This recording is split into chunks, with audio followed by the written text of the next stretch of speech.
Hi guys, welcome to our first e-learning day.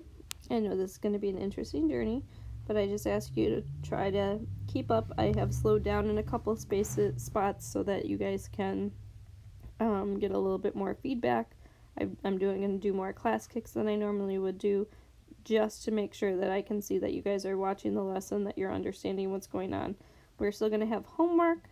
So if you can look at our daily agenda, it kind of breaks down what it is that you need to have accomplished each day. The other thing I wanted to make you aware of, I suggest that you potentially watch this on your phone while you're then taking notes on your iPad. I think that would work out better for you, because then you're making sure that your brain is engaged when you are working through the notes, because you're actually going to do the problems with me, just like we would do if we were together in class. We will be having some times where I do some video chats, and I will be having office hours for questions, so there'll be time if you're really lost and confused. Just please let me know. Don't sit there lost and confused. We are working towards a potential quiz on Thursday on this stuff, so just so you're aware, I am going to be assessing you with this to make sure that you understand what's going on. So we are looking at rectangular equations and changing them to polar form. So what that means is we're taking something rectangular, means we're in x's and y's, and we're trying to change it to something that has r's and thetas. So your goal is to get rid of any of the x's and y's and substitute them out to make sure that you're replacing with something that has either r and theta. That's the only thing we're allowed to see in our final equation. So it's all about substituting. I said that word already. That's the big piece today, is you're looking at these formulas over here on the right, and these are actually the same formulas we used on Thursday to convert from rectangular coordinates to polar coordinates and back. So you need to find one of the formulas that's going to help you, that's going to change out what you have in this situation. So this first one, we actually do have something that directly matches what's going on there. We have x squared plus y squared, and x squared plus y squared is just r squared. So we're going to make that substitution. This is going to become r squared equals 9. And then the rule is going to be, if you have an r in the problem, that you're going to solve for r. If you had a theta in the problem, you would solve for theta. So we want to solve for r here. So I need to completely solve for r by taking the square root, and that tells me that r is equal to 3. So let's try another one. In this next problem, we have just an x. So it's kind of paying attention to what you have and what these formulas over here are going to help you to do. So you need to look for a formula that just has an x. Well, it can't be these two, because those have x and y. It can't be this one. So by process of elimination, I'm looking at this top answer up here, or that top equation up there. That's what I'm going to use to substitute. So I'm going to substitute in for x, r cosine theta, and that's going to equal 10. And then again, your goal is to solve for r. That's what I need you to remember for any of these ones that have an r or a theta. Singularly, you're going to solve for r. So to solve for r, I would need to divide by cosine. And we're going to get r is equal to 10 over cosine theta. But then there is a little bit I need you to remember, is we need to simplify this using our trig identity. So we're simplifying the trig part of this, is we don't want to leave it a fraction. We like to write it so it's not a fraction. So that's really 1 over cosine. Remember, 1 over cosine switches to secant. So this is how I would like your final answer, r equals 10 secant. All right, let's look at another one. So looking at this next one, what's different about this is that we actually have an x and a y. So we have a y that's by itself. It's not y squared, so I can't use this guy. And then the x is squared, so I can't use this guy. Those aren't helpful. But what I can use is for y, I can replace y with r sine theta. And then with x squared I can replace with r cosine theta. Whoops. But what I need to be careful about there is that that is squared. So what you need to recognize is that that squared is going to go to both things. If you don't go to both things, you end up with the r's disappearing and it gets real weird. So make sure you distribute the squared.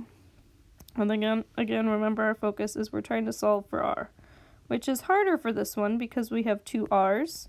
So anytime that happens, your goal is to try to get those together. So I need to think about moving the smaller one towards the bigger one. So to make that one move, I would have to divide.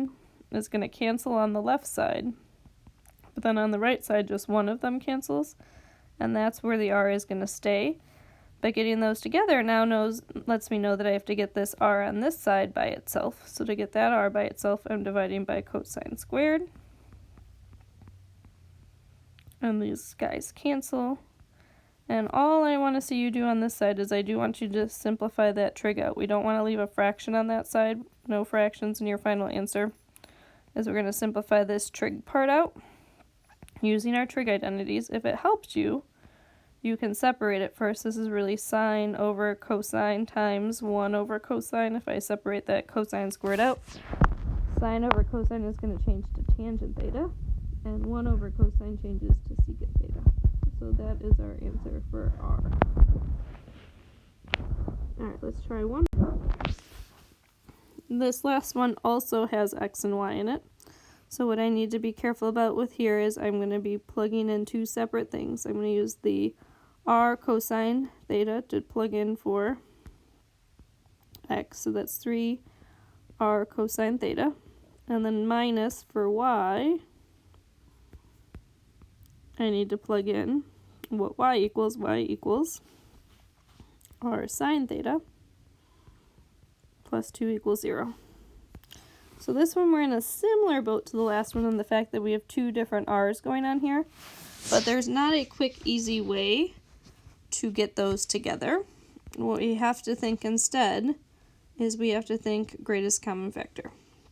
That r actually happens to be the greatest common factor in that group, so I can take it out of the group so that way I don't have two r's in the problem. That's going to make it so I only have one r in the problem. So this is r cosine 3 cosine theta minus, if I take the r out of the second group, it's sine theta plus 2 equals 0. And now your goal is to think very algebraically. Our goal is still to get this r guy by himself. The first thing that needs to move is the 2 is going to move to the other side. So that's going to become negative 2. And then we need to think about what we need to do to move this group to the other side. This can actually move in one step. We have to get rid of it by dividing, since the r is technically being multiplied right now. So we're going to divide by that whole group to move it to the other side.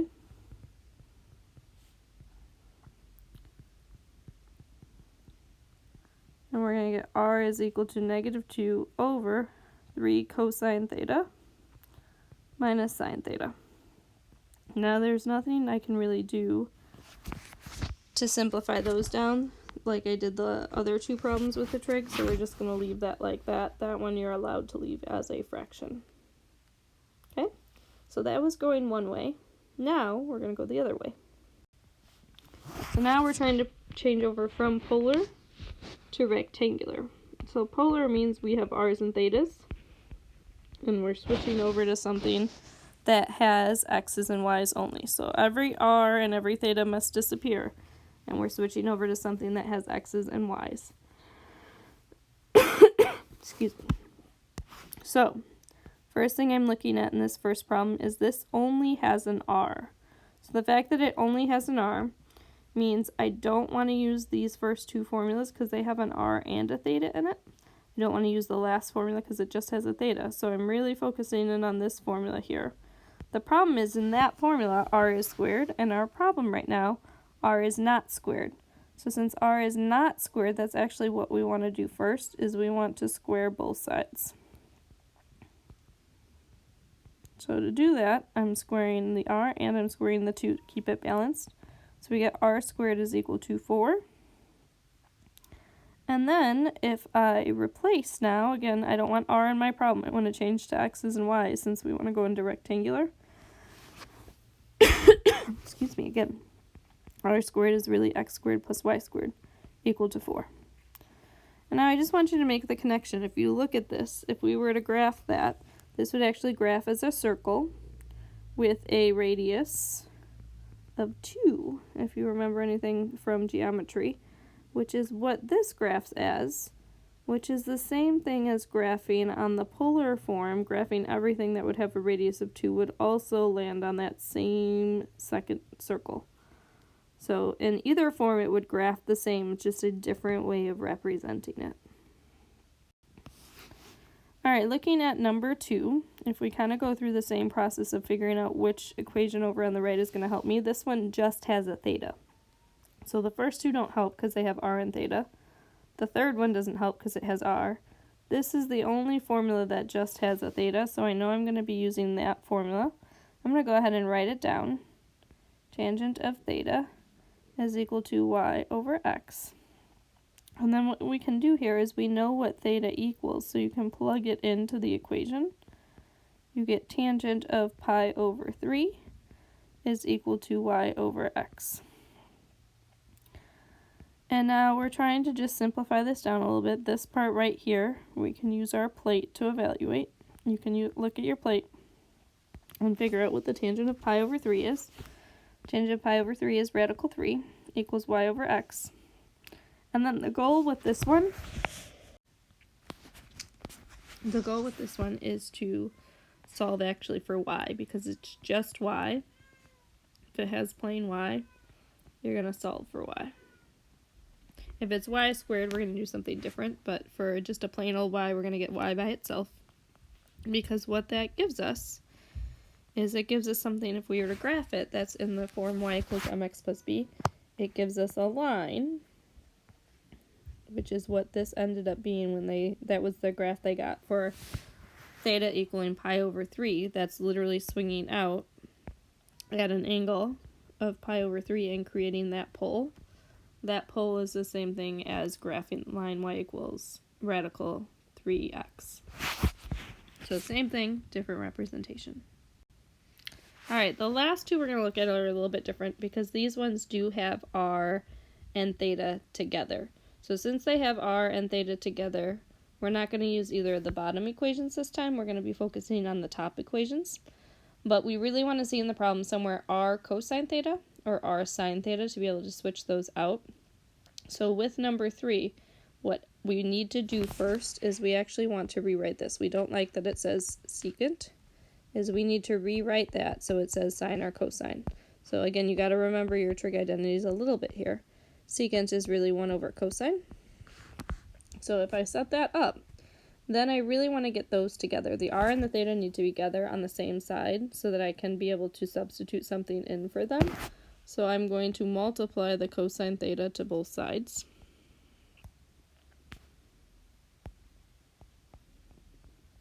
And we're going to get r cosine theta equal to 1. And then that's where we can make our substitution. This right here can get substituted using the very first formula. That actually turns into just x. And we get x equals 1, which is actually a vertical line, which is the same thing you would get if you graphed r is equal to secant theta. They showed you that graph, but I wanted to make the connection between that graph and getting our answer. They're actually the same exact graph. Alright, so this last one is the most complicated one. Because it has r and theta, I'm really focused in on the fact that it has r and theta. I'm looking over here, keeping my eye on this. But there's no way to get the r and the sine together on the same side. So we need to think instead of how I can get an r with a sine. Because if I could get an r with a sine, then I would have something to substitute for that. And if I could also get another r on the r side, that would make it r squared. And I would have something to substitute for that. So the key to this problem is actually recognizing that you can multiply both sides by r to help you make replacements here. Watch what happens if we do that. We get r squared on the left-hand side, and then we get 4r sine theta. And we end up with two things that can actually be changed over. So we're switching over that r squared can change to x squared plus y squared. And then we have 4. And then this guy also can get replaced. So now all the r's and the thetas are getting replaced out. R sine theta is really equal to y. So then I have, all I'm going to do to simplify this is we do want to make it equal to 0. So it's x squared plus y squared minus 4y. We're just going to move him over equal to 0. That will be our final answer. So if you happen to have a y squared in the problem, you want to make sure that you set it equal to 0. Okay? Alright, so I need you to use these notes to help you to get through the homework assignment that's posted. That is due by class time tomorrow. You have to submit it online. So you'll open it in Notability and then send it back over to Schoology when you are finished.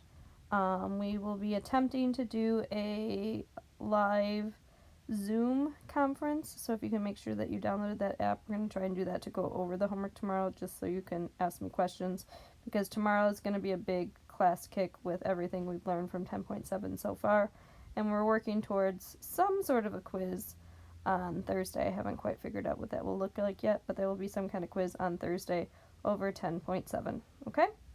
So do your homework. Good luck. Stay safe out there. Miss you guys. Bye.